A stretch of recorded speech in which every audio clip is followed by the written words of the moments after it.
The wind here does not just blow. It carves. It searches for any weakness in your gear, any gap in your layers, any lapse in your resolve. At 40 degrees below zero, the air is no longer a gas. It feels like a solid weight pressing against your lungs. To stand out here, in the vast, unyielding white of the high Arctic, is to understand that you are an intruder. You are a guest in a kingdom that does not want you.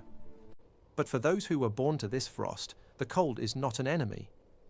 It is the very fabric of their existence. Every creature that calls this frozen void home has made a deal with the elements. They have traded comfort for resilience and heat for a mastery of the extreme. To survive here is to be a master of resource management, a titan of endurance, and a ghost in the snow. The undisputed king of this wasteland is a shadow made of ivory and muscle. The polar bear. To see one is to see the pinnacle of Arctic evolution. They do not merely survive the cold, they thrive in it. Underneath that thick, cream-colored coat, their skin is pitch black, a hidden engine designed to soak up every stray photon of heat from a sun that barely skims the horizon. Their fur is not white, but translucent and hollow, trapping air to create a thermal barrier that is so effective a polar bear is nearly invisible to infrared cameras. They are massive, yet they move with a silence that defies their weight. 1,000 pounds of predator can cross a frozen lead without a sound, their dinner plate-sized paws acting as natural snowshoes. For the bear, the ice is not a barrier, it is a highway. They are maritime hunters, spending months on the shifting floes, waiting for the precise moment a seal breaks the surface for air. Their patience is infinite. They will sit for hours, a statue of frost and focus, knowing that in this world, a single mistake means starvation. They are the ultimate survivalists, turning the most inhospitable terrain on Earth into a hunting ground. But they are not alone in the wind. On the windswept plains of the tundra, where the trees have long since surrendered to the permafrost, stands a relic of the Ice Age. The muskox. They look like boulders covered in long, flowing hair, unmoving even as the blizzards howl around them. Their secret lies in Kiviot, an underwool that is 8 times warmer than sheep's wool and finer than cashmere.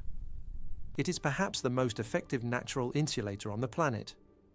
When the wolves come, the muskoxen do not run. Running wastes calories. Instead, they form a defensive circle, a literal fortress of horns and fur, protecting their young in the center. They stand their ground against the gale and the predator alike, a testament to the power of communal survival. They eat the frozen moss and lichen buried beneath the crust, their slow metabolisms allowing them to endure on what would be a starvation diet for any other herbivore. They are the living ghosts of a prehistoric world, frozen in time and unshaken by the storm. Where there are grazers, there are those who follow. The Arctic wolf is a creature of pure grit. Unlike their southern cousins, these wolves are almost entirely white, blending into the white oak conditions of a northern gale. They are built for the long game. A pack of Arctic wolves may travel 30 miles a day through deep snow just to find a single meal. Their paws are wider, their ears smaller to prevent frostbite, and their coats thicker than any other canine. They live in a state of perpetual hunger, yet their social bonds are unbreakable. In the silence of the Arctic night, their howls carry for miles, a haunting reminder that even in the loneliest place on Earth, there is a collective intelligence at work. They hunt with a grim efficiency, knowing that every calorie spent must be earned back in red meat and fat. They are the endurance athletes of the North, surviving on sheer willpower and the strength of the pack. High above the tundra, a pair of yellow eyes watches the movement of the snow. The snowy owl is a silent sentinel of the frost. While most birds flee south when the light fails, the snowy owl remains, a master of the winter sky. Their feathers are so dense they are the heaviest of any owl species, providing a layer of protection that allows them to sit motionless on a drift for days. They are opportunistic, hunting by both sight and sound, capable of detecting the heartbeat of a lemming beneath 2 feet of hard-packed snow. When they strike, they are a blur of white feathers and talons, a sudden explosion of life in a landscape that often feels dead. They are the ghosts of the air, navigating the long polar night with a precision that seems supernatural. Beneath the feet of the wolves and the shadows of the owls, a different kind of survival is happening. The subnivean zone is a hidden world, a thin space between the frozen earth and the blanket of snow above. Here, the lemming thrives. While the surface world is a screaming vortex of wind and ice, the lemming lives in a quiet, insulated labyrinth. The snow acts as a roof, trapping the Earth's residual heat and keeping the temperature near freezing, a luxury compared to the world above. They tunnel through the drifts, feeding on roots and stems, hidden from most predators. But their safety is an illusion.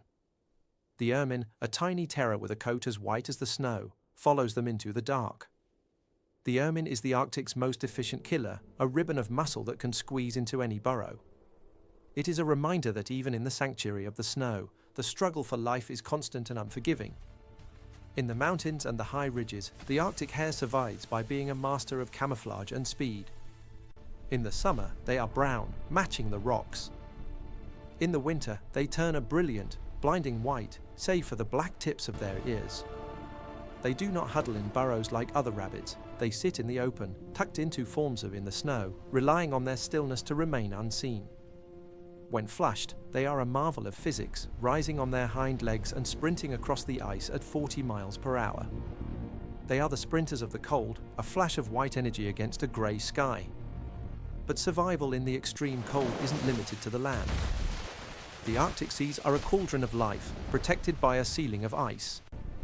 The walrus is a titan of the shallows, a 3,000-pound beast protected by a layer of blubber that can be 4 inches thick. Their skin is a topographical map of scars and folds, turning a ghostly white when they dive into the freezing depths as blood is shunted away from their extremities to protect their core organs. They use their tusks not just for combat, but as ice axes, hauling their massive frames out of the water onto the floes. They are social, huddling together in massive heaps, using their collective body heat to stave off the bite of the wind. They are the heavy laborers of the Arctic, vacuuming the seafloor for clams, their sensitive whiskers detecting life in the pitch-black abyss. Deeper still, where the ice meets the open ocean, the narwhal and the bowhead whale navigate a world of shifting pressure and freezing dark. The bowhead is a living fortress, possessing a skull so thick it can break through 2 feet of solid ice from below just to take a breath. They can live for over 200 years, their bodies a testament to the slow, steady pace of life in the cold. They carry the history of the ocean in their blubber, surviving in an environment that would crush or freeze any other mammal. The narwhal, the unicorn of the sea, uses its spiral tusk to sense changes in water chemistry and temperature, navigating the narrow leads in the ice with a delicate grace. They are the mystery of the North, creatures that seem to belong to a myth, yet are perfectly adapted to the most grounded, harshest reality on the planet. On the rocky shores, the ringed seal maintains a precarious existence.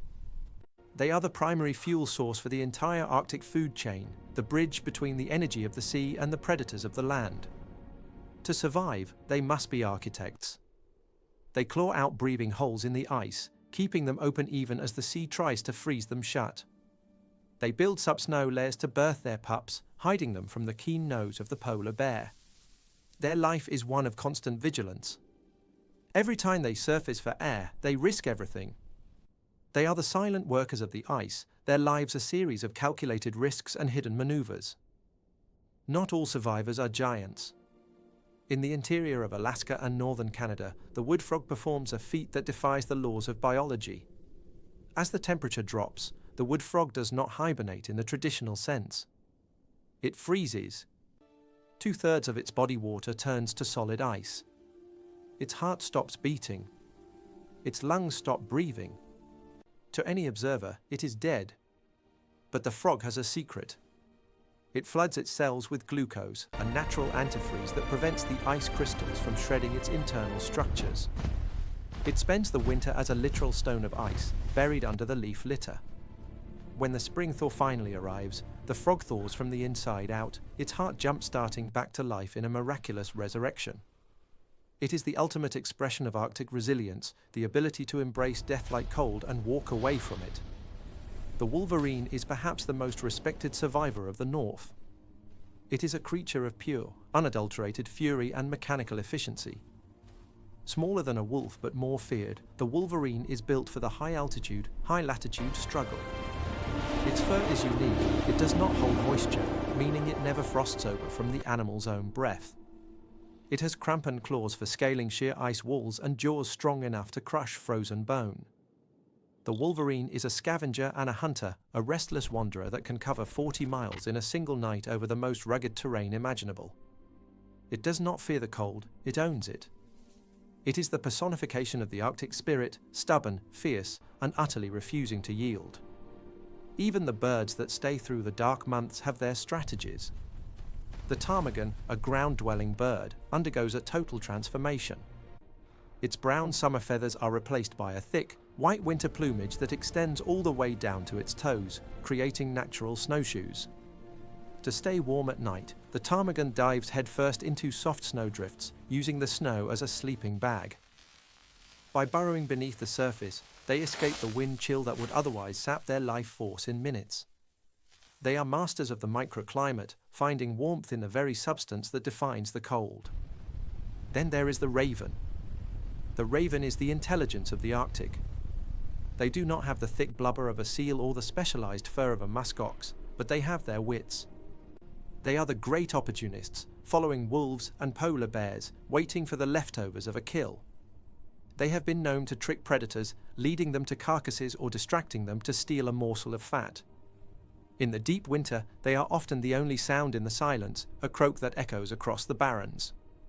They survive by their ability to solve problems, a reminder that in the struggle for survival, a sharp mind is just as important as a thick coat. As the sun disappears for months at a time, the Arctic becomes a world of shadows and starlight. The energy requirements for survival skyrocket. Every movement is a calculation. To hunt is to risk exhaustion, to rest is to risk freezing. The caribou, in their massive herds, move constantly. They are the nomads of the north, their hollow hair coats trapping heat and providing buoyancy should they need to cross a freezing river. Their hooves change with the seasons, the fleshy pads shrinking in winter to expose the sharp edges of the hoof, which act as ice picks for traction and shovels for digging through the crust to reach the lichen below. They are a river of life that never stops flowing, a constant migration against the backdrop of a static, frozen world. The reindeer, cousins to the caribou, have a unique adaptation in their eyes. To survive the permanent darkness of the polar night, their eyes change color from gold to blue. This shift increases their sensitivity to ultraviolet light, allowing them to see predators and food in a world that, to human eyes, would be pitch black. It is a biological adjustment to a world where light is a luxury. They see the glow of lichen through the snow and the silhouettes of wolves against the dark, navigating a landscape of hidden dangers with ease. Survival in the extreme cold is not about fighting the environment, it is about becoming part of it. The animals of the Arctic do not see the ice as a hardship. They see it as a foundation.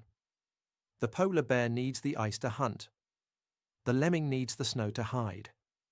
The muskox needs the wind to clear the ridges of snow so it can eat. It is a delicate, brutal balance. There is no room for waste. There is no room for weakness. Every gram of fat is a battery, every layer of fur is a shield, and every instinct is home to a razor's edge. When you sit in the silence of a northern night, you realize that the Arctic is not empty. It is vibrating with life, most of it hidden, all of it enduring. You might see the shimmer of the aurora overhead, a ghost light dancing across the sky, and below it, the quiet struggle continues. A fox curls its bushy tail around its nose to filter the freezing air. A seal exhales a plume of mist into the dark. A wolf moves like a vapor across the ridge. They are the masters of the void. To understand these animals is to understand the true meaning of resilience. They remind us that life is persistent, that it can find a way to flourish even when the mercury disappears into the bottom of a thermometer. They are the products of millions of years of refinement, sculpted by the wind and the frost into the most efficient survival machines on Earth. They do not ask for pity, and they do not seek comfort. They simply exist, a defiance of the cold, a spark of warmth in a world of ice. As the wind picks up again, erasing your tracks and biting through your parkas, you realize your time here is limited. You are a visitor, a temporary observer of a grand, frozen drama. But for the bear, the wolf, and the muskox, this is home.